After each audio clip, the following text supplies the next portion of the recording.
Très bien, chères personnalités et organisateurs, merci d'ailleurs de nous avoir laissé un peu plus de temps pour la table ronde, on apprécie fortement. Chers membres et intervenants de la table ronde, cher public, bonjour à vous toutes et tous. Nous avons l'impérieuse nécessité de parler de maïeutique, comment faire naître l'innovation. Sujet complexe, n'est-ce pas? Donc, on va essayer de l'aborder aujourd'hui avec nos intervenants dans le cadre d'expériences vécues et de retours d'expérience, ce que les praticiens de santé et les acteurs institutionnels impliqués dans la santé apprécient en général beaucoup. Alors, d'abord vous dire l'émotion qui me prend parce que j'ai travaillé 10 ans dans ce bel établissement et que j'étais enseignant à ce pupitre devant des formations d'ingénieurs. Et donc je retrouve avec nostalgie cet amphithéâtre. Et puis j'ai aussi pendant 10 ans au sein de l'Institut national universitaire Champollion participé au développement de l'école de la santé numérique avec un grand L et un grand E, puisque c'était la seule en France jusqu'à il y a très peu de temps, qui œuvrait sur la formation d'ingénieurs en numérique et santé. Alors je vais prendre cette casquette d'académicien pour reprendre avec des mots qui sont peut-être plus ceux d'un chercheur, ce qui a été assez brillamment dit par les prédécesseurs à ce pupitre. L'innovation, le terme est arrivé par les sciences du management en 1934 par un monsieur qui s'appelle Schumpeter et qui a dit d'emblée, c'est l'introduction, quand il a voulu la définir, il a dit c'est l'introduction protéiforme et réussie d'une nouveauté. Protéiforme parce que elle est souvent technique, effectivement, mais pas seulement.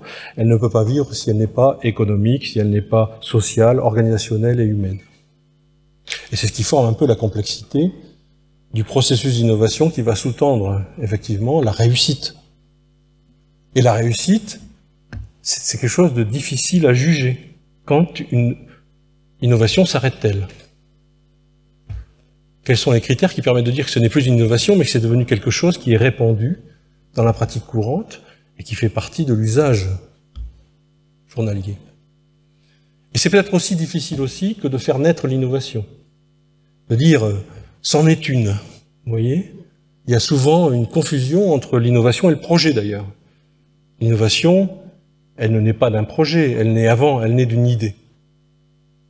Et cette idée, il faut la transformer en un concept, en vérifiant que d'autres ne l'ont pas eu, en désignant la cible des usages, le contexte, en cherchant les connaissances nécessaires pour effectivement bien conceptualiser et pouvoir, par ce sourcing de connaissances, par la réunion des acteurs qui sont indispensables à la naissance de l'innovation, réussir à faire un projet.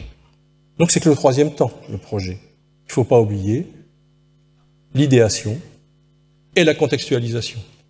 Et vous allez voir dans les expériences qu'on va vivre que lorsqu'on chemine dans le processus d'innovation pour arriver à l'industrialisation, à la dissémination massive, qui est souvent consécutive à un article 51 bien réussi, eh bien, on peut parfois constater que ça ne marche pas.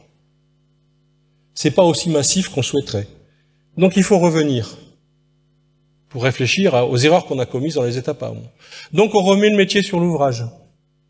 Et ça peut être très long. Et ça peut être épuisant. Et ça peut, effectivement, faire décrocher des sponsors, des porteurs d'innovation. Et c'est ce que dit en 2003, si j'ai bon souvenir, un autre chercheur qui est chez Esbro, qui dit, dans ces temps où on veut que tout aille vite, dans ces temps où l'innovation doit être quelque chose d'assez rapide, on parle de time to market en occitan, il faut absolument travailler ensemble. Donc, vous l'avez bien dit avant, et il dit l'innovation, on la définit comme une innovation ouverte. C'est-à-dire qu'on doit faire en sorte de pouvoir avoir toutes les connaissances et toutes les compétences nécessaires par un travail en collaboration, et je crois qu'on va bien l'illustrer dans le cas de la table ronde. Voilà. Alors, je vais m'arrêter là pour le cadrage, parce qu'il faut laisser du temps à nos intervenants. Nous avons décidé qu'on aurait 10 à 12 minutes d'échange avec vous, juste à la fin, donc je vais jouer le gardien du temps, sachant qu'on s'est prédéfini les temps de parole, mais j'espère qu'on va les tenir, chers amis. Voilà. Et n'oubliez pas de noter vos questions, on les prend toutes à la fin. Okay ? Alors, entrons dans le vif du sujet, avec ce regard aiguisé sur la naissance de l'innovation. Et on va commencer par parler du RI2S, le tiers-lieu d'expérimentation, avec Jean-Christophe Steinbach, que je salue. Jean-Christophe, tu vas commencer par te présenter, et puis nous présenter RI2S, et puis parler de ses ambitions dans un premier temps. Merci Hervé. Oui, donc je suis Jean-Christophe Steinbach, je suis médecin hospitalier. J'ai eu un début d'activité d'une dizaine d'années en secteur libéral, et puis je rejoins l'établissement de Castres, d'abord comme médecin DIM, et puis depuis 8 ans maintenant comme DSI également. Madame Blasi évoquait tout à l'heure une innovation autour de la capacité à concentrer nos aptitudes et nos collaborations. Le tiers-lieu RI2S, c'est tout à fait ça. Donc c'est né d'une volonté du pouvoir public de mettre en place des sites d'expérimentation. Et sur le bassin, nous avons candidaté, plusieurs partenaires, à la constitution de ce tiers-lieu. Les partenaires sont, vous l'avez compris, le GIC Castres-Mazamet, l'école d'ingénierie ISIS, la CPTS Sud de Tarn, l'EHPAD Agir qui est situé à Castres et le Gérontopole de Toulouse. La volonté de ce tiers-lieu s'organise principalement autour de la prise en charge des personnes âgées de plus de 75 ans, pour lesquelles, ça a été évoqué dans les propos aussi introductifs, la mobilité, l'accès aux soins peut être rendu difficile par la configuration du territoire et puis par leur perte d'autonomie. Donc au travers du tiers-lieu, on a souhaité renforcer les filières de gériatrie et les doter d'outils numériques innovants dédiés à la prise en charge des personnes âgées en secteur rural. Donc aujourd'hui, le tiers-lieu est constitué, donc il est basé à Castres, il est constitué de 3 personnes recrutées, il y a 4 stagiaires. Nous avons mis en place 2 expérimentations et lancé des appels à projets pour des expérimentations à venir. 2 sont dans les starting blocks pour pouvoir démarrer. Je sais pas si peut-être je rentre dans les détails, peut-être un peu plus tard, les détails des expérimentations. Voilà grosso modo l'ambition du tiers-lieu. On est naturellement très fiers d'avoir été lauréat de cet appel à projet national. Je crois que c'est le seul tiers-lieu de France qui ne soit pas porté par un CHU ou par un groupe à caractère national, ce qui est bien la preuve que on peut être aussi en ruralité, pas très gros, mais très dynamique et porteur d'innovation. Donc on se réjouit d'être porteur de ce tiers-lieu et de pouvoir mettre en œuvre ces expérimentations.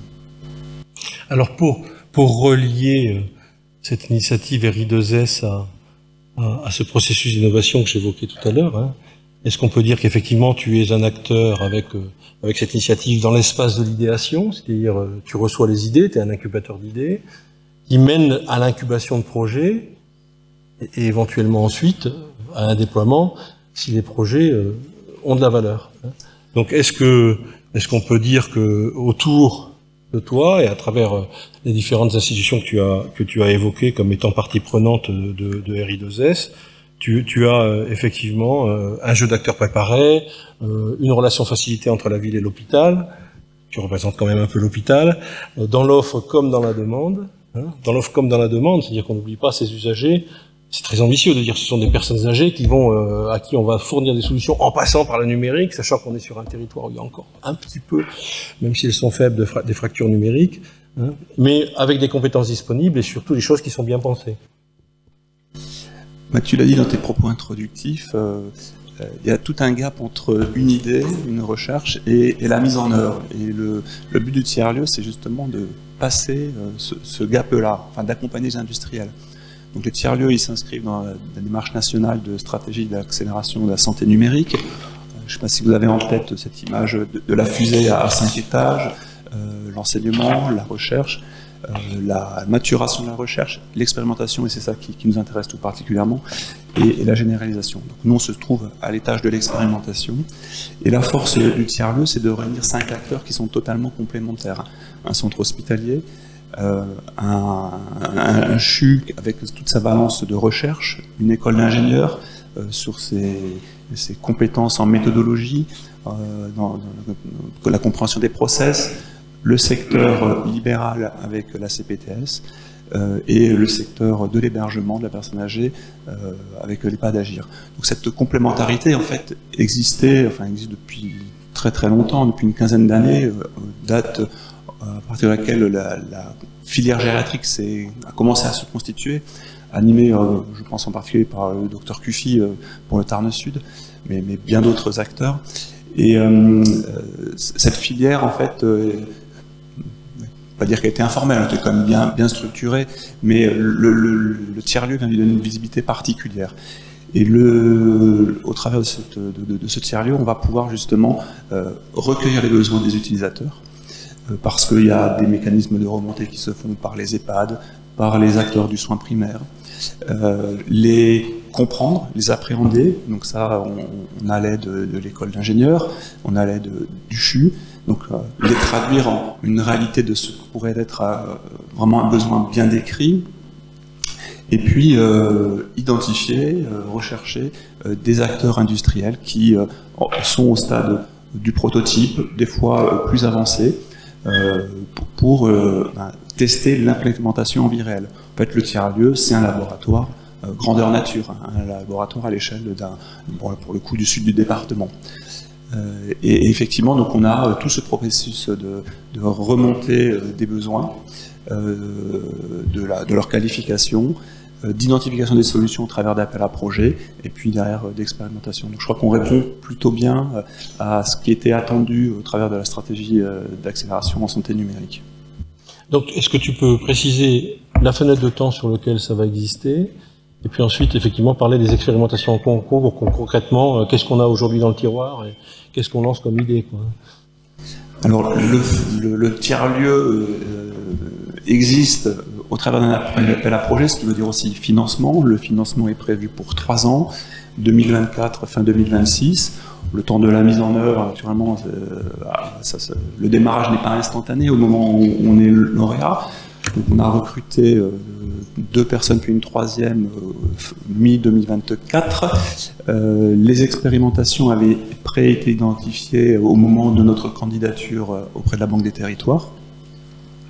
Je n'ai pas évoqué le contexte plus général, effectivement, c'est la Banque des Territoires dans le cadre du projet France Relance 2030. Donc les 2 premières expérimentations avaient été préidentifiées, il s'agit de présage et télégraphique. Et donc le tiers-lieu est financé jusqu'à fin 2026 pour la mise en œuvre de ces expérimentations. Et au-delà, naturellement, il faudra que le tiers-lieu s'autonomise. S'agissant des expérimentations actuellement en cours, donc elles ont débuté, on est grosso modo pas loin de 60 inclusions de patients. La première expérimentation est télégraphique, c'est une solution numérique qui existe déjà dans une partie qui consiste à faire de la téléalarme, mais ce que souhaite l'industriel, c'est pouvoir tester en vie réelle sur une centaine de patients à domicile la détection de signaux faibles. C'est-à-dire qu'aujourd'hui, les systèmes de téléalarme vont, dans le meilleur des cas, détecter une chute. Le cas le plus classique, c'est un bouton rouge sur lequel le patient appuie. Demain, ce que souhaite faire cet industriel, c'est identifier des cassures dans l'autonomie du patient avec, par exemple, une diminution du nombre de distances de marche, une augmentation des levées nocturnes, une moindre prise de boisson. Et donc, pour réaliser cela, l'industriel a mis en place un certain nombre de capteurs qui vont enregistrer de façon sécurisée et anonyme les mouvements de vie du patient à son domicile. Et l'objectif de l'expérimentation, c'est d'identifier des marqueurs de ce qui pourrait être une entrée dans la perte d'autonomie.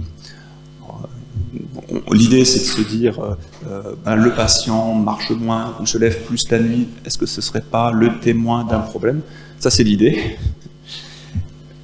Comment on conjugue tous ces indicateurs pour en faire un élément prédictif avec une démarche scientifique, une valeur prédictive positive, enfin, quelque chose de significatif, qui va permettre de transformer cet outil, d'aller plus loin qu'une simple téléalarme, mais en faire un dispositif médical de prévention.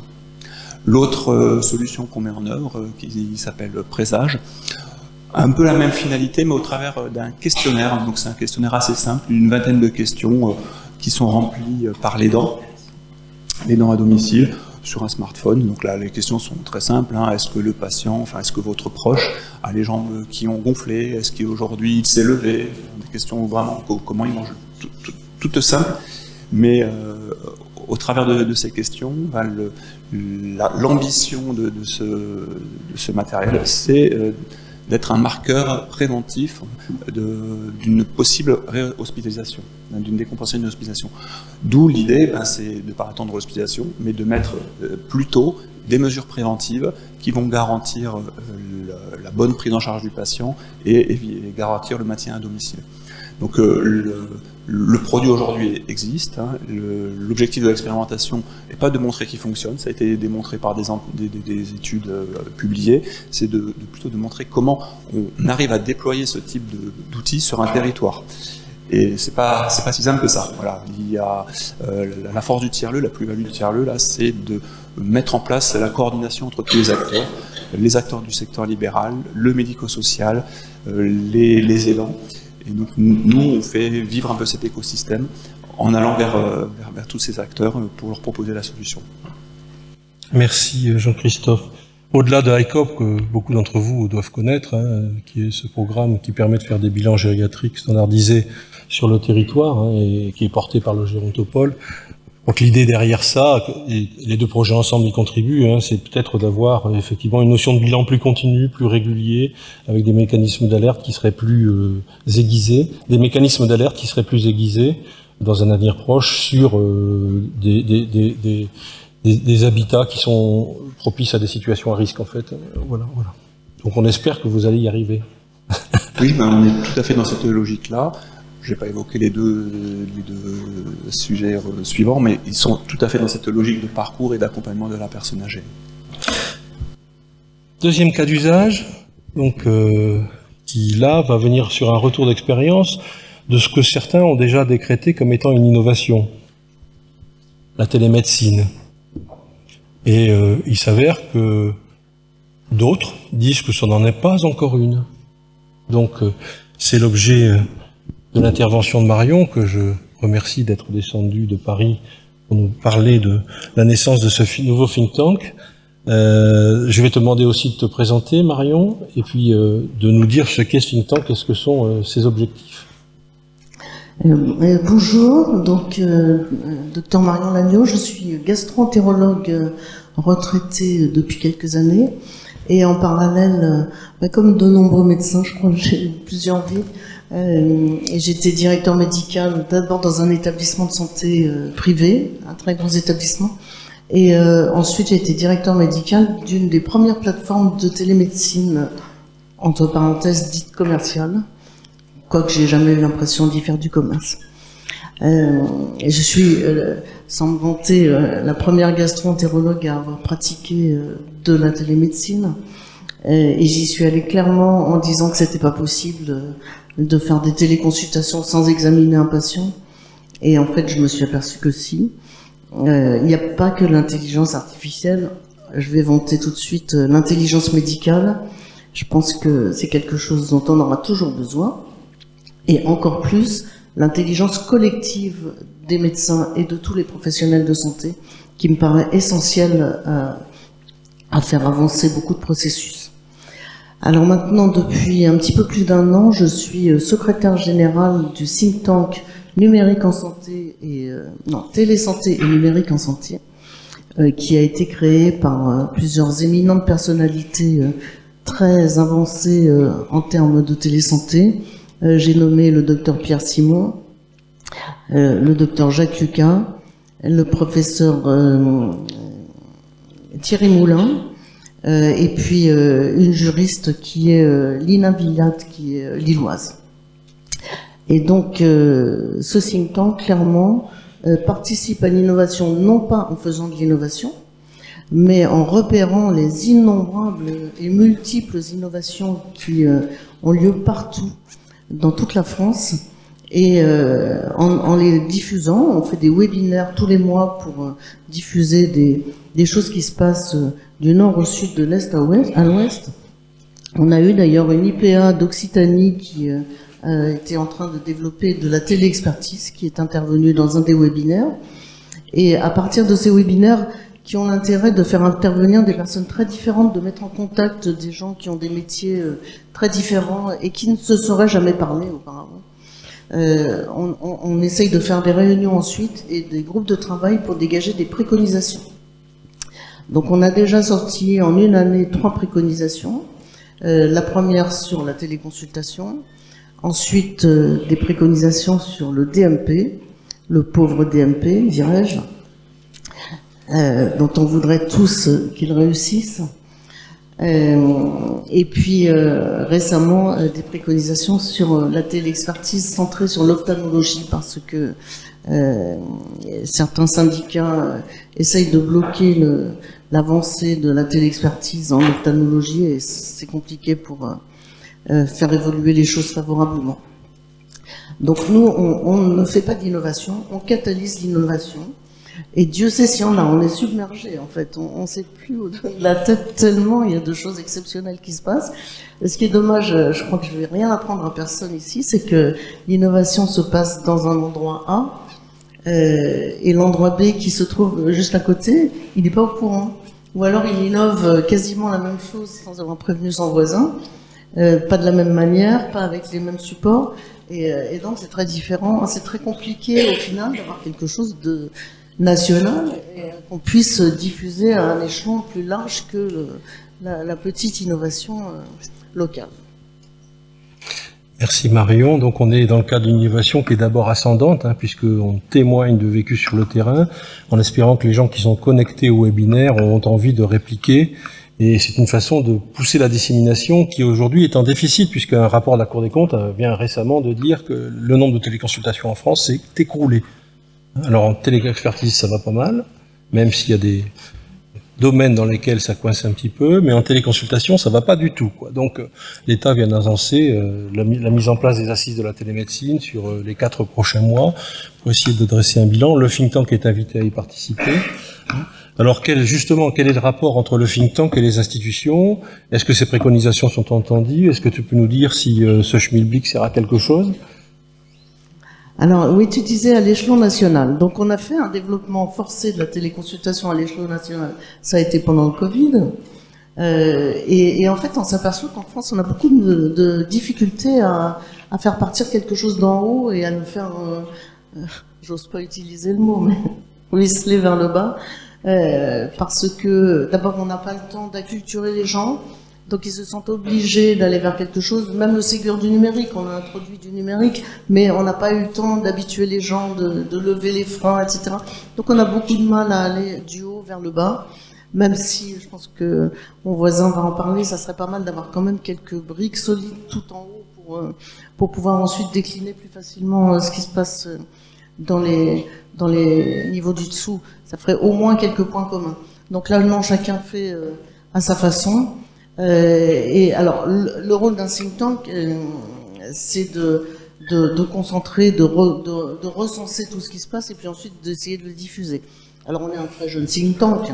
Notre objectif, ça va être de faire le lien entre le terrain, ce qui s'y passe, le fourmillement d'idées, arranger un petit peu les idées et puis ensuite les faire remonter vers les tutelles pour qu'elles s'en emparent et puis qu'elles puissent nous aider à peut-être les généraliser un petit peu plus facilement. Donc on s'y est mis. Alors évidemment, on a des gens dans ce think tank dont les seuls noms ouvrent les portes, ça nous facilite la vie. Donc on a déjà été reçus par les conseillers du ministre de la Santé.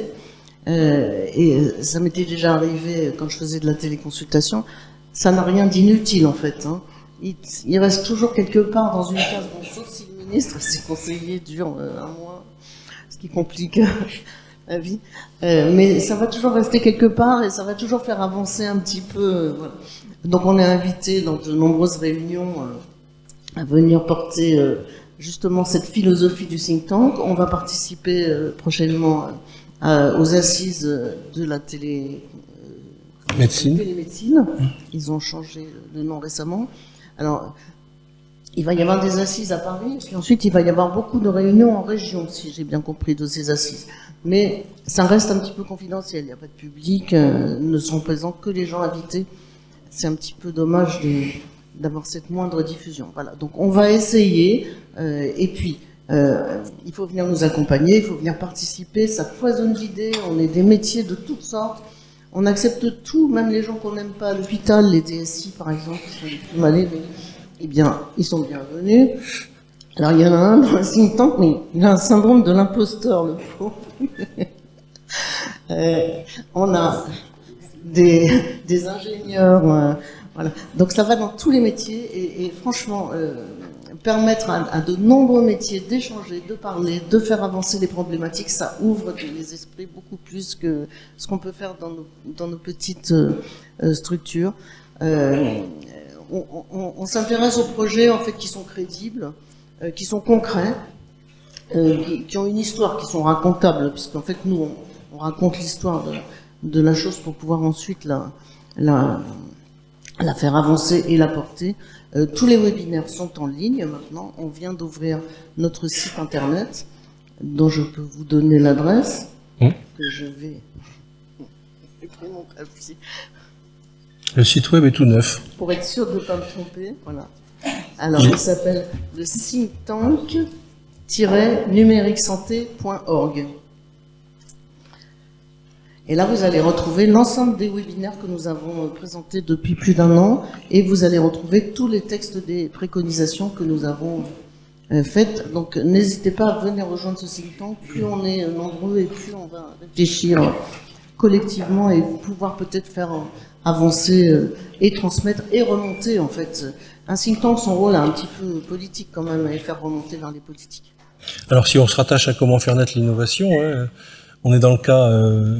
concrètement de la volonté de créer une communauté qui puisse s'entraider. Il n'y a pas d'innovation hors sol, on va y venir, il n'y a pas d'innovation hors sol. On peut considérer le concept comme étant effectivement assez universel, mais quand on est sur le terrain, il faut l'adapter à la réalité du terrain. Et ce qui est bien, c'est de ne pas partir à la copie blanche. Donc là, dans ce cas-là, il y a effectivement à travers les webinaires, il y a des tas d'expériences réunies qui peuvent être des sources d'inspiration pour réadapter la problématique à son terrain, avec ses acteurs et ses spécificités territoriales. Donc je trouve que ce côté sourcing de connaissances avec dissémination territoriale est une vraie bonne idée. Et puis on arrive à coexister entre effectivement praticiens de santé et autres représentants du monde du service en santé de façon extrêmement intelligente. Et les préconisations sont pas toujours tendres, Donc je vous invite à aller les lire, elles sont pas toujours tendres, sur le DMP en particulier, mais elles sont toujours extrêmement optimistes. Voilà, donc ça c'est quelque chose qui est important de noter. Alors c'est vrai, si je peux me permettre, que de travailler sur le DMP, donc moi je fais pas partie des gens qui sont vraiment favorables, j'étais parmi les premiers expérimentateurs du DMP en 2004. C'était tellement compliqué qu'il a fallu nous embaucher une secrétaire pour qu'on arrive à ouvrir les dossiers, parce que... Et puis, un des soucis, je prends pas seulement du DMP, mais de beaucoup d'organismes en France, c'est de vivre avec des technologies informatiques qui sont un petit peu anciennes et qu'on a du mal à mettre en intelligence artificielle, je dirais. Donc, comment moderniser papy, quoi.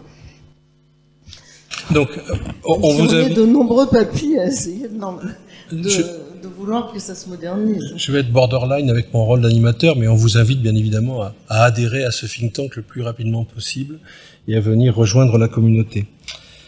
Troisième cas d'usage, merci Marion. Troisième cas d'usage qui va être un cas d'usage qui va être illustré à travers 2 interventions, celle d'Olivier Defresnoy et d'Alexandre Frisch. On va commencer par le pousseur de la technologie, je vais le résumer comme ça.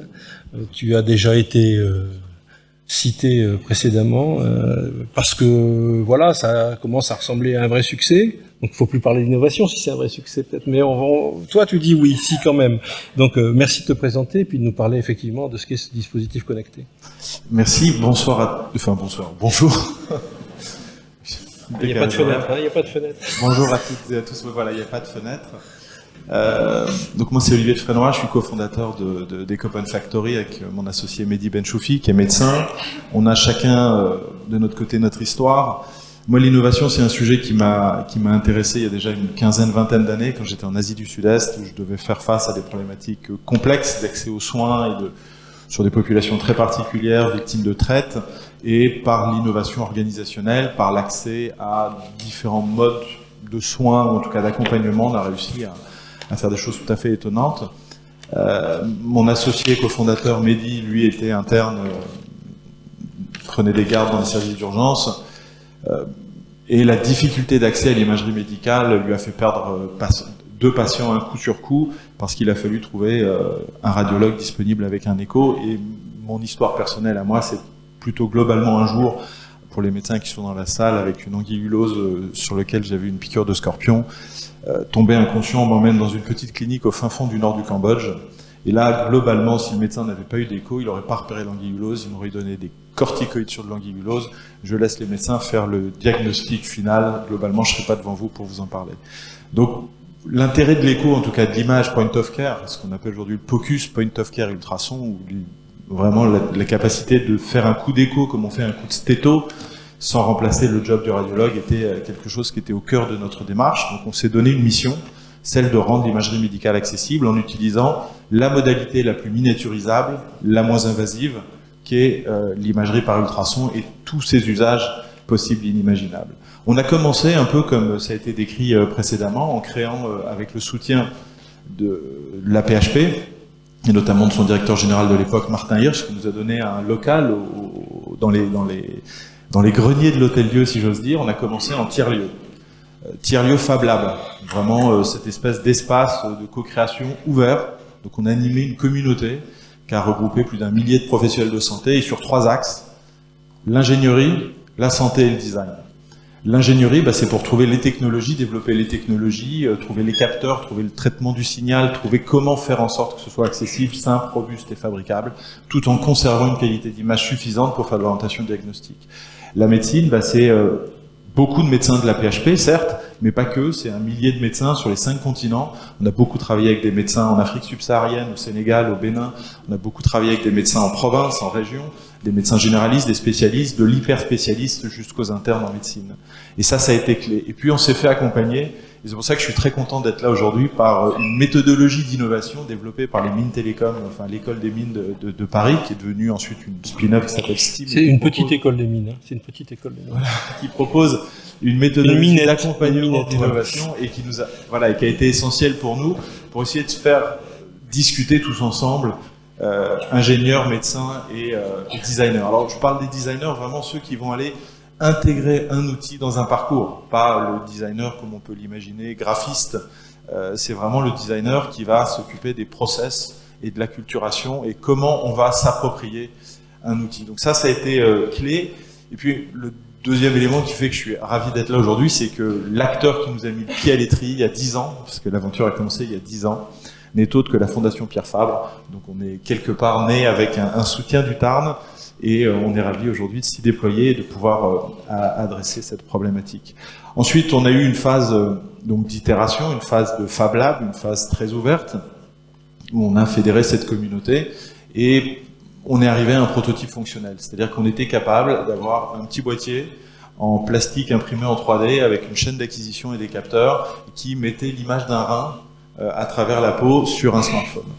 Et là, on s'est dit, OK, l'activité Fab Lab, c'est super. Maintenant, si on veut aller plus loin et que ça rende vraiment service au système de santé, que ça bénéficie aux professionnels, il faut passer la phase industrielle, il faut passer la phase réglementaire, il faut passer la phase d'essai clinique, il faut ensuite industrialiser, produire et déployer. Et donc aujourd'hui, on est assez fiers d'avoir développé ce dispositif. Voilà, vous pouvez le voir. Donc un petit échographe, 3 fréquences, moins de 400 grammes, qu'on commercialise aujourd'hui aux alentours de 1 000 €, qui se connecte à n'importe quel smartphone. Alors j'en ai un sur moi, voilà, et qui permet simplement avec le smartphone de piloter et de donner un coup d'écho comme on donne un coup de stéto. Non, ce n'est pas un échographe à destination des cardiologues, non, ce n'est pas un échographe à destination des radiologues, non, ce n'est pas un échographe à destination des gynécologues obstétriciens. C'est un outil d'orientation diagnostique. Vous savez que dans la médecine, il y a 4 piliers. Le dernier, c'est l'auscultation. Il y a 200 ans, un médecin français, dans la cour carrée du Louvre, a eu cette intuition formidable du stéthoscope qui a créé l'auscultation. Et nous, on aimerait aller dans le sens de ce que promeut aujourd'hui le JAMA, le New England Journal of Medicine, bref, ce 5e pilier de l'examen clinique avec l'insonation. Le coup d'écho comme un coup de stéto. Alors vous allez me dire, les étudiants en médecine apprennent à utiliser un stéto rapidement pendant leurs études, quoique les témoignages qu'on a aujourd'hui, on l'apprend plus vraiment. En fait, l'écho, ça commence à être appris. Le centre hospitalier, le CHU de Toulouse, pour prendre un qui est pas très loin, forme déjà les étudiants à l'écho clinique.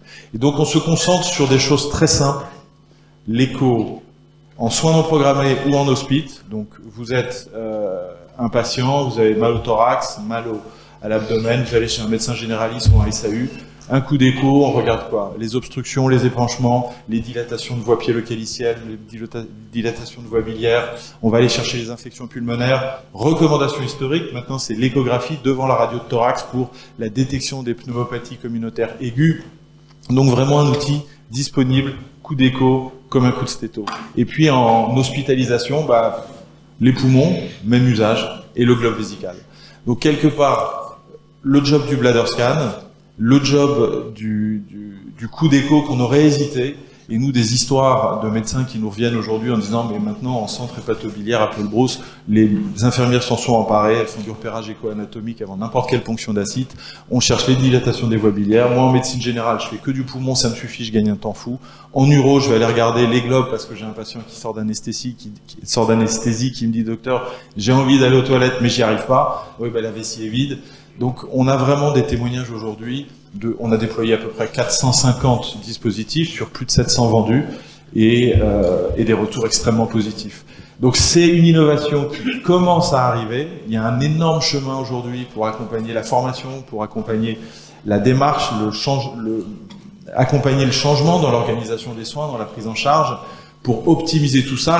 Les preuves scientifiques d'études sont là. Les essais cliniques qu'on a menés l'ont démontré. Ce qu'on est en train de faire aujourd'hui dans des déserts médicaux comme à Bondy en Ile-de-France avec l'ARS d'Ile-de-France ou ce projet fantastique soutenu par toute la région d'Albi grâce à Alexandre, à l'ARS Occitanie qui nous citait tout à l'heure, sont autant d'exemples qui nous permettent d'avancer.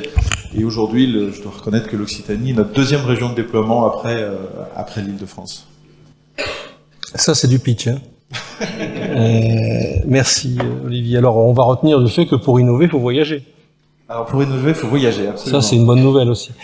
Alors juste une question parce que tu étais un petit peu long et je suis toujours que je gagnais du temps, mais c'était passionnant. Dans cette contextualisation là de la naissance de l'innovation, tu dis ce n'est pas une innovation tant que je suis pas allé sur le terrain pour un déploiement particulier avec quelque part, je veux dire des clients particuliers auxquels j'accorde beaucoup d'attention et sur lesquels il y a un travail à faire qui n'est pas un travail de pousser seulement la technologie, c'est autre chose. Alors ça fera la relation avec l'intervention d'Alexandre, mais culturellement, qu'est-ce que tu retiens de ça? Est-ce qu'il y a des gens qui sont résistants? Est-ce que tu dis dans la préparation de la table ronde, tu as dit, il y a une phrase qui m'a frappé, tu dis il faut surtout dire ce qu'on n'est pas, plutôt de dire ce qu'on est. Alors est-ce que tu peux commenter ça? J'ai commencé par vous dire ce qu'on n'était pas, c'est-à-dire on n'est pas un outil pour les radiologues, les cardiologues. Voilà, tu l'as reçu aujourd'hui. Éviter les freins, vraiment pour promouvoir l'innovation. Moi je vais vous donner un exemple, on a fait 2 investigations cliniques.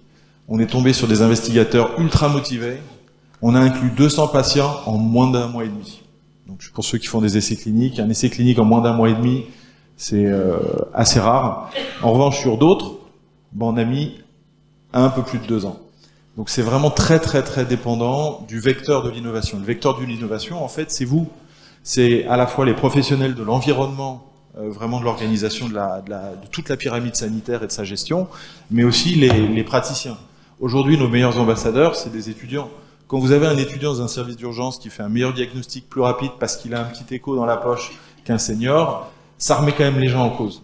Le but n'est pas d'aller provoquer, le but n'est pas d'aller au clash, mais vraiment le but est d'aller dans une logique d'accompagnement et de se dire, finalement la précaution, et on en avait parlé, le principe de précaution pour moi c'est un principe d'action et pas un principe d'inaction.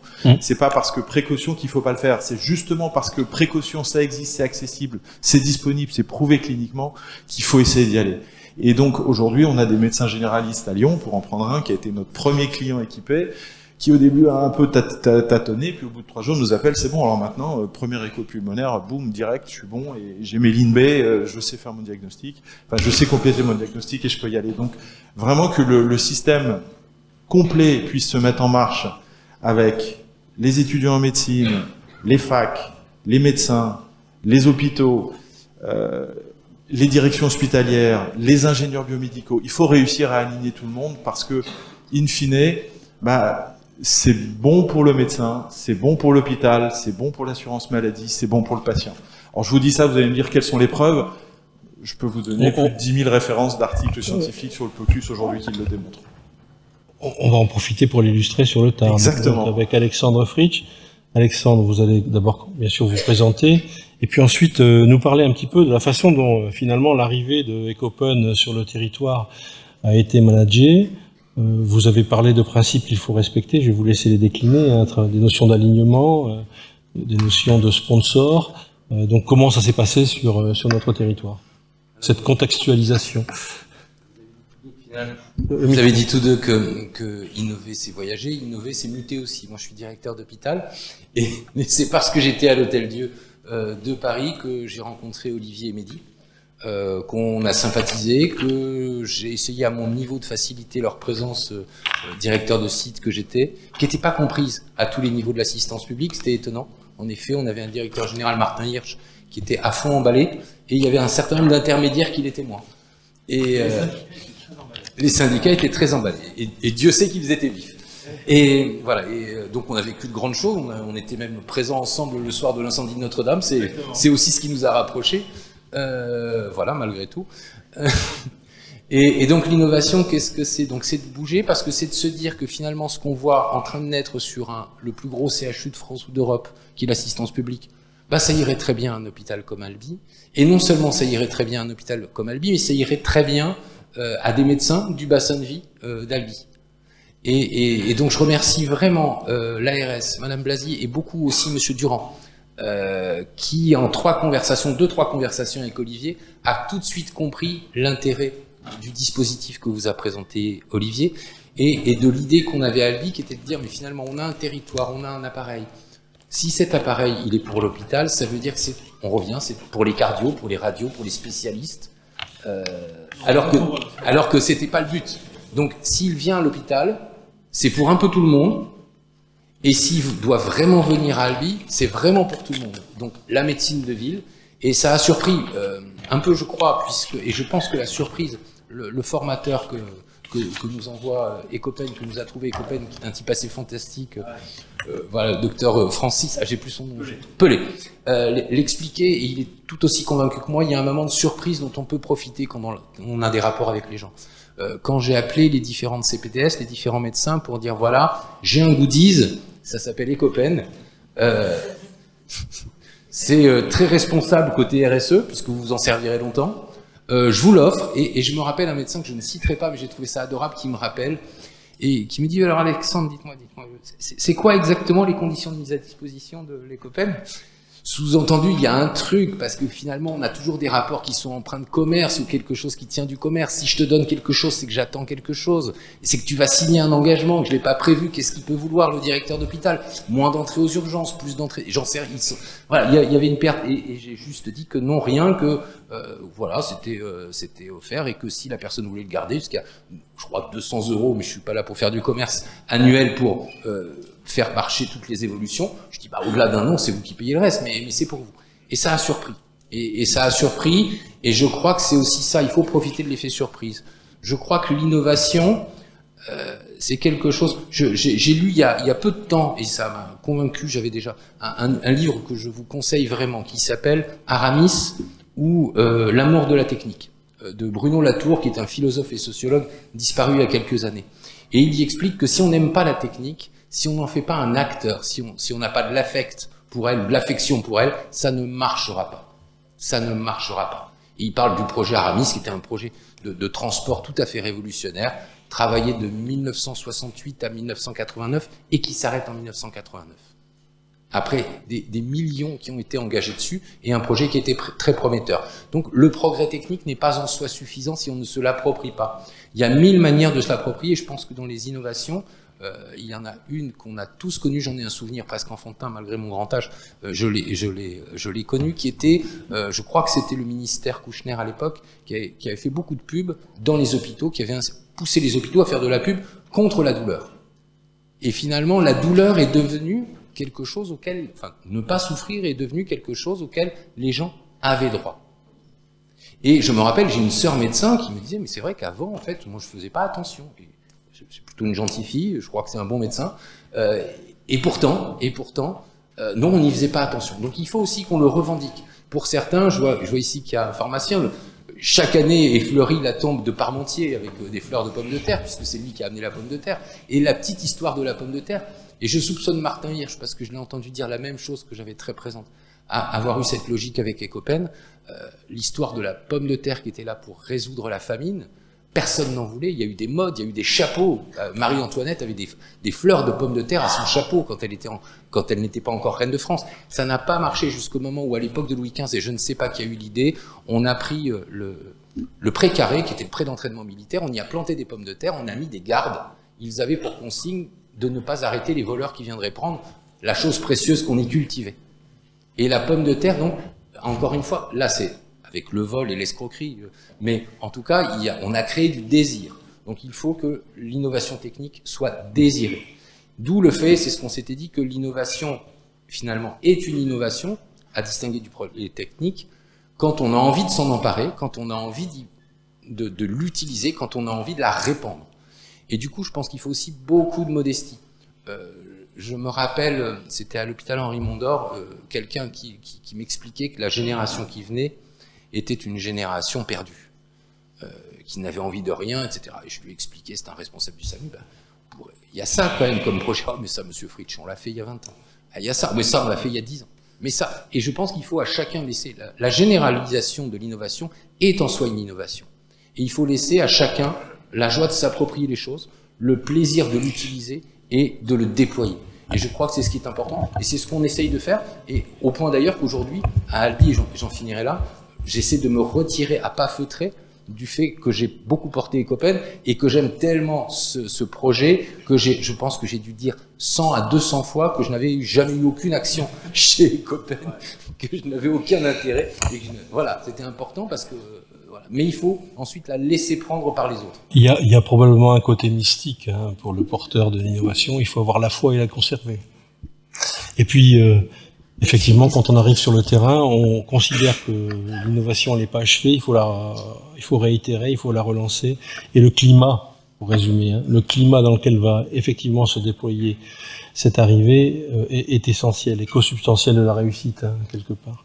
Donc on va ouvrir la place. Est-ce que je peux ajouter juste un petit mot? Et voici la place d'un think tank. Nous allons faire connaître votre innovation bien au-delà des frontières. Parce que c'est vrai, moi je suis à Paris, je ne connaissais pas Ecopen, donc et pourtant c'est pas loin de moi. Oui. Voilà. Alors, petit complément aussi, petit complément important dans la discussion tout à l'heure entre vous. Je n'avais pas précisé qu'on a la chance au Chic de Castres-Mazamet d'avoir un DSI qui est aussi un docteur. Voilà, donc il a deux facettes et il se cause à lui-même. Il gère ses conflits en interne. Voilà, donc on a un peu débordé, mais vraiment, on souhaite avoir un débat, sinon ce ne serait pas une table ronde ouverte. Donc, est-ce que vous avez des questions à poser à nos intervenants? J'ai vu des réactions. Alors, Cyril, tu te présentes et tu poses ta question. Bonjour, Cyril Klein, école d'ingénieur numérique en santé ISIS. Une question que vous avez un tout petit peu abordée un peu tous. Comment, quand vous proposez une innovation comme Ecopen, vous levez les freins parce que vous touchez à des précarés? Comment réagissent les experts de l'imagerie, les radiologues, en disant finalement, même si vous commencez par ce que vous n'êtes pas, j'ai bien entendu, il n'empêche que ça peut être vécu comme une délégation finalement d'imagerie à quelqu'un qui n'est pas un expert d'imagerie. Vous avez évoqué en télémédecine sur les ophtalmos, les freins. On aurait pu parler, il y a plusieurs pharmaciens dans la salle, de la délégation médecins-pharmaciens, parce que c'est des innovations organisationnelles aussi qui libèrent du temps médical, mais on voit bien qu'à chaque fois il y a des freins. Quand on touche à des précarés par rapport à l'innovation et à la peur de perdre quelque chose, comment vous traitez ce cas et comment vous libérez un petit peu ces freins-là? Qui prend cette question délicate? Question courte, réponse courte. Alors je vais faire une réponse courte en deux informations. La première, c'est que quand on a commencé cette activité un peu Fab Lab que j'évoquais, on a inclus l'ASFR, donc la Société française de radiologie, la Société européenne de radiologie. On s'est adjoint des compétences comme Guy Frija, Marie-Pierre Revel, etc., qui sont les représentants quelque part, plus, et vous l'avez en Occitanie, Jean-Paul Bérégy, qui est le patron de la collégiale, donc toute la formation des radiologues au niveau national. Donc on a commencé à travailler avec eux en disant voilà ce qu'on veut faire, qu'est-ce que vous en pensez? Et le retour a été, on a besoin de projeter, nous on n'est pas assez nombreux, on a besoin de projeter une capacité, et honnêtement nous, dans un hôpital ou en libéral, aller détecter un épanchement pleural dans un service d'urgence, ça nous prend une demi-heure quand on fait venir le patient, le déshabiller, mettre la machine en route, etc. Ça prend 3 minutes à l'urgentiste, et c'est quand même beaucoup plus simple de faire comme ça. En plus, la cotation, quand on est libéral, pour nous, elle n'est pas très intéressante. Ça nous prend de toute façon une demi-heure le temps d'installer le patient. En une demi-heure, sachant que l'opérateur scanner, c'est un opérateur et c'est par le radiologue, il regarde 2 scanners à 150 balles. Donc vous avez 30 € d'un côté versus 300. Oui, ils ont intérêt à ce qu'il y ait ce genre de choses. Et dernier point, quand on va dans des hôpitaux, moi ce que je fais quand je vais rencontrer un hôpital, les 2 premières personnes que je vais rencontrer, c'est l'ingénieur biomédical et le radiologue. Et à la fin, le radiologue me dit « Ah, c'est super, n'hésitez pas à me créer un compte, comme ça, quand je monte dans les services, s'ils ont besoin, au lieu de déplacer ma machine à 150 000 €, ou de casser mes sondes à 5 000 € pièce, eh bien j'y vais, je prends leur sonde, je suis connecté sur mon compte, sur mon smartphone, et je peux faire ça. » Donc intégrer dès le départ tous ces acteurs pour essayer que les choses soient définies de manière extrêmement claire ab initio. C'est la CPAM qui est contente là. Facteur 10 quand même. Marion. Alors, on réfléchit beaucoup à ça dans le think tank, et en fait, notre réponse, c'est l'acculturation. En fait, les gens ont peur parce qu'ils n'ont pas la culture, ils n'ont pas la connaissance, ils ont d'emblée tout de suite peur, effectivement, qu'on leur reprenne quelque chose. Il faut savoir que moi, je suis gastroentérologue et échographiste, et que j'ai eu interdiction, le jour où je suis arrivée dans un gros établissement de santé, de m'approcher d'un appareil d'échographie pour faire juste un aller-retour, voir s'il y avait quelque chose dans le ventre. On m'a menacé des pires infamies. Donc il faut que les gens se familiarisent, il faut qu'on fasse de la formation, et c'est la seule façon de dénouer ces peurs qui sont effectivement viscérales dans le corps médical en particulier. Une autre question? Monsieur Fauré, pharmacien, simple pharmacien, donc dans un village du Tarn. Je voulais donc, je ne sais pas si tout le monde donc est au fait de tout ce qui dit aujourd'hui. C'est très intéressant l'innovation, mais j'aimerais que les intervenants précisent un petit peu de quoi ils parlent. Excusez-moi, mais médecins DIM, je sais absolument pas qu'est-ce que c'est. Moi, DIM, je connais, mais c'est pas des médecins. RI2S, je sais pas qu'est-ce que c'est. Les tiers-lieux, je sais pas qu'est-ce que c'est.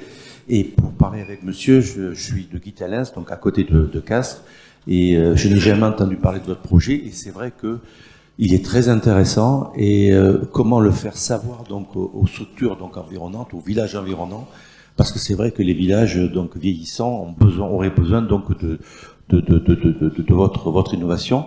Et puis deuxième phrase au niveau de la téléconsultation, mais je pense qu'on en parlera tout à l'heure.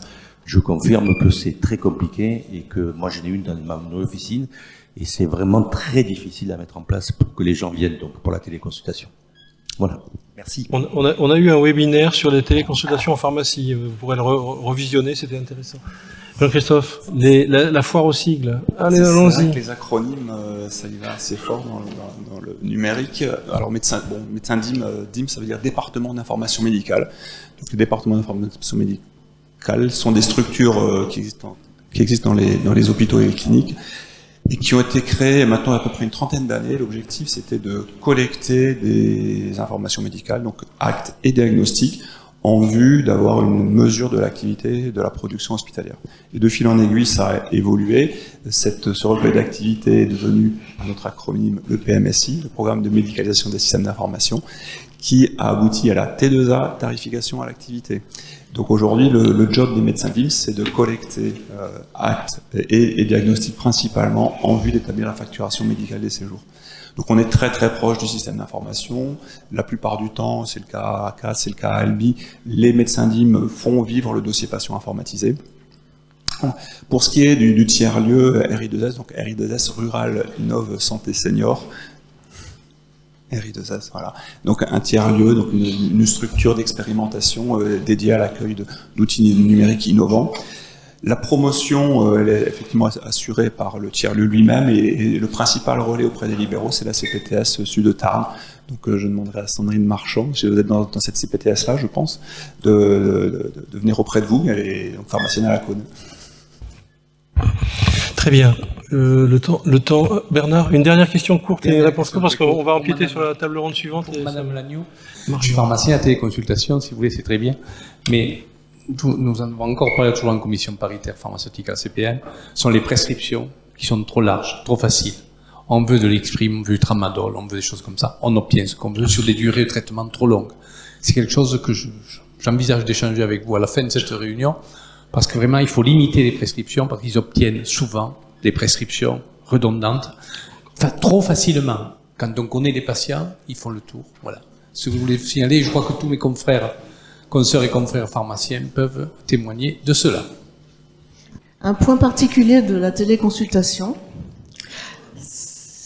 un point particulier de la téléconsultation, c'est qu'elle elle libère un principe qui ligote énormément la médecine, qui est le principe de non-confraternité.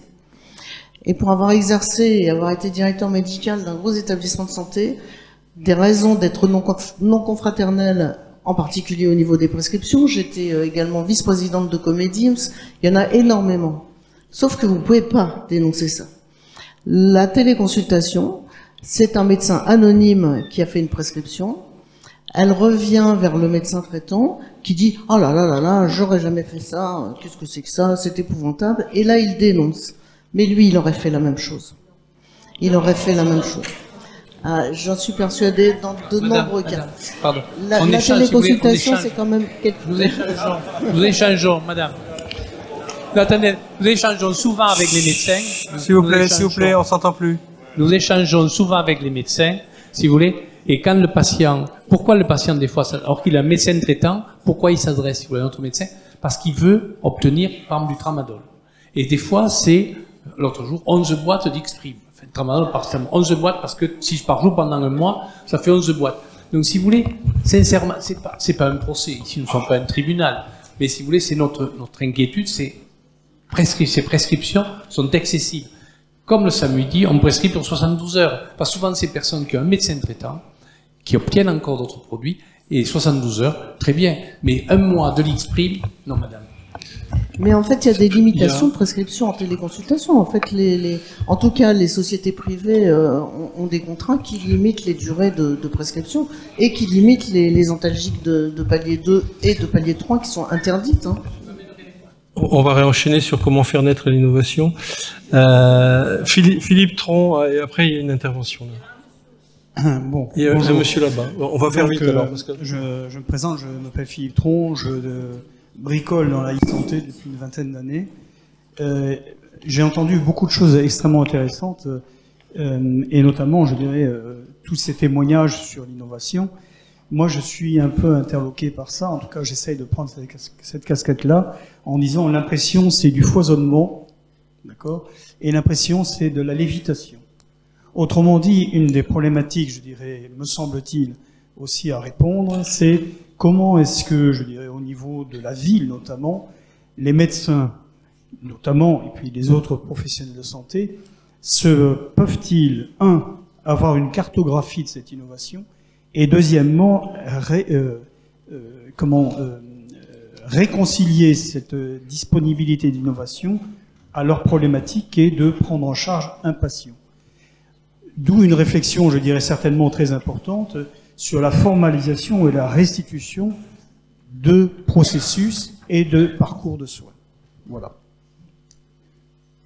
Qui répond, Alexandre? Je veux bien répondre, oui. Alors, je vais parler du sujet spécifiquement à nouveau Ecopen. Ecopen, c'est donc un achat de 50 sondes, avec 25 pour la ville, 25 pour les hôpitaux dont j'ai la direction, et les EHPAD. C'est pas juste, je le répète, j'ai utilisé volontairement le terme goodies pour dire que ça n'était pas, comme Olivier, je dis ce que ça n'est pas. Ça n'est pas un goodies pour failloter auprès des médecins.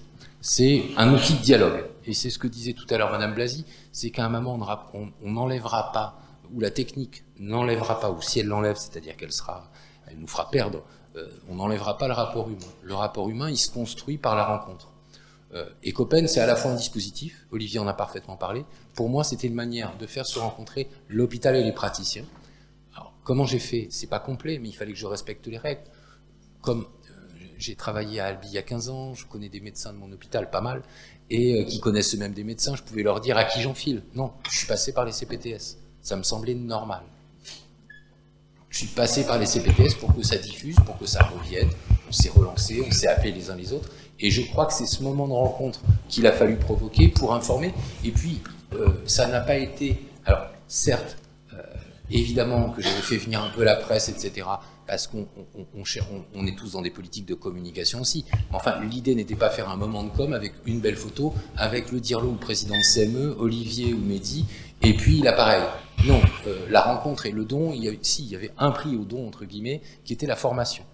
Donc les médecins ont passé une journée de formation, et je vous assure, la formation a eu lieu à côté de mon bureau, dans la salle qu'on appelle du conseil, où il y a des portraits très à l'ancienne, un peu, dans une salle un peu empoulée, un peu lourde. Et quand je suis rentré, j'ai pas fait exprès, et que j'ai vu pratiquement tout le monde torse nu, avec un échographe, on aurait crié, enfin, je vais pas faire de pub, mais vous savez, il y a eu des vieilles pubs de Monoï ou de Tahiti Douche, on avait l'impression qu'ils étaient tous en train de se doucher sans eau, dans la salle. J'ai refermé délicatement la porte. Voilà. Et donc, c'était des médecins hospitaliers, des médecins de ville, et un médecin généraliste, le formateur Francis Pelé est un médecin de ville, mais qui a été, enfin, je veux dire, qui est né à la médecine comme médecin général. Voilà. Et voilà, donc il y avait un mélange comme ça, je crois que c'est ce mélange-là qui marche, l'info, et l'info doit respecter les canaux officiels, elle peut aller plus large. Hein. Si les CPTS ne m'avaient pas répondu, je serais allé au-delà. Mais elles m'ont répondu. Former et informer seraient les clés. Maintenant, on sait que le temps médical est une ressource critique. Donc ça pose toujours un problème de trouver le temps de former, quoi, effectivement. Et c'est un jugement de valeur entre le temps perdu et le bénéfice escompté. Hein. Alors, 2 questions très courtes, parce que je viens de me faire attraper par la patrouille. Moi, je suis le docteur Carqueillet, donc j'ai 76 ans. Ça fait 50 ans que je fais de la médecine générale. C'était un choix dès le départ, après une petite carrière hospitalière. Et je peux pas vous laisser dire ce que vous avez dit, ma chère consoeur, docteur Lagneau, on va pas polémiquer, mais je voudrais ramener la relation médecin-malade à la relation humaine. Nous, on est des êtres humains et on doit avoir une relation humaine avec son médecin. Alors, je vais me permettre de vous rappeler ce que c'est que la relation médecin-malade. Eh ben, c'est la relation entre un homme qui a acquis un savoir et un autre homme qui n'a pas le savoir, mais qui a une pathologie et qui vient chercher la solution à sa pathologie. C'est pas une relation téléphonique ou visio-téléphonique, comme disait Champanet, d'un distributeur de médicaments d'arrêt de travail qui prend 2 minutes, qui vous demande pas, même pas vos antécédents médicaux, qui ne vous examine pas. On ne tire pas la médecine française vers le haut actuellement dans toutes ces décisions qui, moi je peux vous dire, j'exerce encore un petit peu, je peux vous dire qui fait de la visioconférence, qui fait de la visioconsultation. C'est tout le temps le même groupe de médecins du 17e arrondissement de Paris où j'ai habité pendant 20 ans, place Champéret, et on fait rougir la carte bancaire, la carte vitale, c'est tout. Elle est plus verte, elle est rouge. C'est tout. Eh bien, je vous donnerai tout à l'heure, quand j'interviendrai, le parcours des patients le week-end à Albi. C'est très étonnant. Vous verrez combien ça coûte à la CPM. Merci. Voilà. Vous aviez un droit de réponse, je pense que la discussion va continuer hors table ronde. François, une question courte. Oui, bonjour, François Versini de King Turtle. On a parlé de plein d'éléments clés de l'innovation et effectivement, vu les mots qui ont été prononcés, je ne vais pas essayer d'en trouver des meilleurs.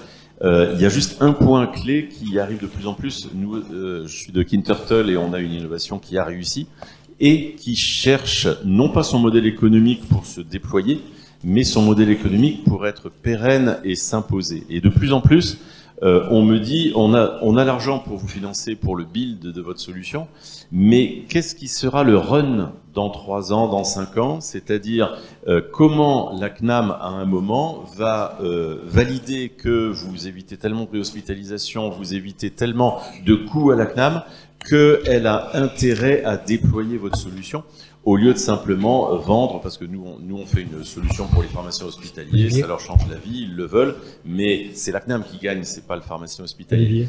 Est-ce que vous pouvez dire 2 mots sur, dans votre cas à vous, quel est le modèle économique du run à terme, et puis d'une manière générale, comment on résout le fait que ce n'est jamais celui qui doit payer qui gagne de l'argent à la fin?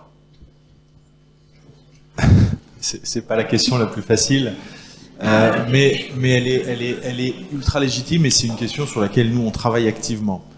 Ce qu'on fait aujourd'hui, c'est d'essayer auprès des institutions, que ce soit la Caisse nationale d'assurance maladie ou même de la HAS, c'est de réunir suffisamment de preuves, et réunir des preuves, je ne veux pas dire en France, mais dans le domaine de la start-up médicale, c'est long et c'est très coûteux. Donc là, effectivement, il y a un enjeu. Donc nous, aujourd'hui, on est sur un déploiement. On déploie, on a beaucoup de demandes, on déploie, on livre, etc. Et on essaie de mettre en place, et c'est ce qu'on fait à Albi, ce qu'on fait avec l'ARS de France du côté de Bondy, entre les CPTS et l'hôpital Jean Verdier, c'est ce qu'on essaie de faire un peu à droite à gauche. Il y a des études, on a fini une étude avec des résultats fantastiques, parce que ça a été très rapide à mettre en œuvre sur la formation des étudiants à l'université Carole Davila à Bucarest. Et oui, on a l'université de Paris à côté, ça fait 3 ans qu'on essaie de faire un truc avec eux, on a été à Bucarest, en 3 semaines on avait signé un protocole d'accord, l'étude est finie, les résultats sont là, la publication arrive. Pareil au Sénégal avec l'Institut Pasteur de Dakar, donc il y a un moment, si nous on est contraints par le temps, nous il y a des salaires qui courent, il y a des charges sociales à payer, enfin voilà. Donc il faut qu'on puisse avancer. Mais là où vous avez tout à fait raison, c'est que le schéma aujourd'hui, pour nous, et ce que montrent les études, les études montrent, alors c'est une étude américaine, mais qui montre que l'économie du système de santé d'un médecin faisant du POCUS aux États-Unis, c'est $50 000 par médecin par an d'économiser. Juste, on met ça comme ça. Les examens non réalisés. Là, on a eu un petit protocole qui a été mis en place dans une maison de retraite. En 8 jours, 2 IDE formés avec un médecin coordonnateur. 5 sorties de résidents évitées. Vous connaissez le prix d'un sortie de résident, et puis je sais qu'à la fin on va parler d'impact environnemental, donc les allers-retours d'ambulance. 5 sorties évitées, 3 sondages urinaires évités, un traitement cardiaque réajusté. 8 jours dans un EHPAD, sur un pilote, sur un test protocolé. Pareil sur des cas en médecine interne. Détection rapide, infection pulmonaire, risques nosocomiaux, insuffisance cardiaque. Ça évite des complications. Les complications, c'est ce qui coûte cher. Ça permet de faire tourner les lits. Ça évite les embouteillages. Donc, oui, il y a un intérêt quelque part. Le grand gagnant, nous, on en est convaincus, et le nombre d'études aujourd'hui publiées qui le montrent, que ce soit en France ou ailleurs, on en est convaincus, le POCUS, le grand gagnant, c'est le système de santé. Maintenant, aujourd'hui, ce que disait il y a 2 ans la HAS, quand il appelle ça l'échographie clinique ciblée, je pense que c'est sans doute l'un des meilleurs termes pour le décrire, c'est qu'il manque de preuves. Alors il faut quoi comme preuve? On essaie de comprendre quelles preuves il faut, et donc on monte des protocoles. Et monter des protocoles, c'est essayer d'avoir des appels à projets, essayer de trouver des financements, essayer de trouver des investigateurs. Globalement, si on était une start-up normale, on aurait des financements. Aux États-Unis, il y a Butterfly qui a fait une sonde qui vaut beaucoup plus cher que la nôtre, qui se déploie très bien, qui est beaucoup plus cher, qui fait tout, donc qui est plutôt adressé à des experts. Ils ont levé 800 millions de dollars. Nous, on est à 12 millions d'euros. Donc, je vous laisse juste faire les comparaisons. Et dans les 12 millions d'euros, j'ai 6 millions d'industrie et 1,2 million de réglementaires. Ensuite, ça fait 5 ans que l'entreprise existe, on a des salaires, on développe, on a des essais cliniques, on a des études. Donc, il y a un enjeu de financement, il y a un enjeu d'accélération de la preuve clinique, même si on a des volontés de toutes parts. On n'a pas, je pense qu'on doit avoir 10% de nos clients qui disent « j'aimerais faire une étude ». Mais moi, j'ai pas aujourd'hui une ressource, j'ai un responsable médical, enfin, j'ai un chef de projet médical, j'ai pas de ressources pour accompagner et faire des protocoles avec chacun d'entre eux. Donc, il y a un vrai enjeu aujourd'hui, et j'en terminerai par là, puisque je vois le mot fin en rouge, qu'il est essentiel que les acteurs qui organisent, mais même l'organisation, je pense, de ce type d'événement en fait partie, c'est comment collectivement on va trouver des solutions pour permettre de pérenniser, et c'est là que ça va vraiment devenir des innovations qui vont essaimer et diffuser largement quand on aura pérennisé ce type de modèle. Et je suis tout à fait aligné avec le constat que vous faites. Et on a probablement autant besoin d'évaluation quantitative que d'évaluation qualitative. C'est un vrai sujet en soi. Le think tank a travaillé sur cette nouvelle forme de valorisation du service rendu, hein, puisqu'il y a un courant de l'économie de la santé qui pousse ça. Je crois que les années à venir vont permettre d'avancer là-dessus. Et si on n'avance pas là-dessus, on ne pourra pas avancer sur le retour sur investissement. Voilà, on va remercier nos intervenants. Merci beaucoup.